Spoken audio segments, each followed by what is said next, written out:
एक दूर दराज गांव में, जो पहाड़ों और घने जंगलों से घिरा हुआ था, लियम नाम का एक बहादुर लड़का, जिसकी आंखें चमकीली हरी थीं, और एलेना नाम की एक जिज्ञासु लड़की, जिसकी आंखें उज्जवल नीली थीं, रात की रोमांचक खोज पर निकले।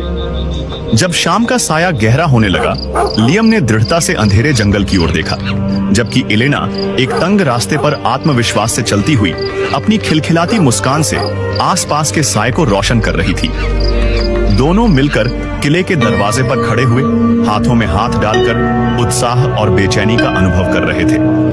अंदर एक मंद रोशनी वाले कमरे में, जो जाले और झिलमिलाती मोमबत्तियों से भरा हुआ था, अचानक एक हवा का झोंका आया और रोशनी बुझ गई। लियम हड़बड़ाया, जबकि एलेना एक रहस्यमय चमकती चीज के करीब झुकने लगी।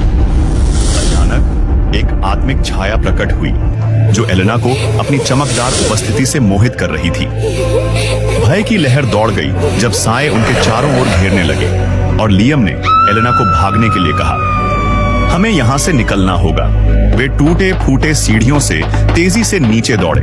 दिल तेजी से धड़क रहा था, और बाहर आकर वे चांदनी में गले मिले, जहाँ चमकती हुई तितलियां उड़ रही थीं। सुबह की रोशनी के साथ एलेना गांव के किनारे खड़ी रही। अपनी खोज पर विचार करते हुए उसके होठों पर एक हल्की मुस्कान थी। वह जानती थी कि किले की फुसफुसाहटें हमेशा उसके दिल में जीवित रहेंगी, एक ऐसी यादगार कहानी के रूप में जो हमेशा उसकी आत्मा को जागृत करती रहेगी।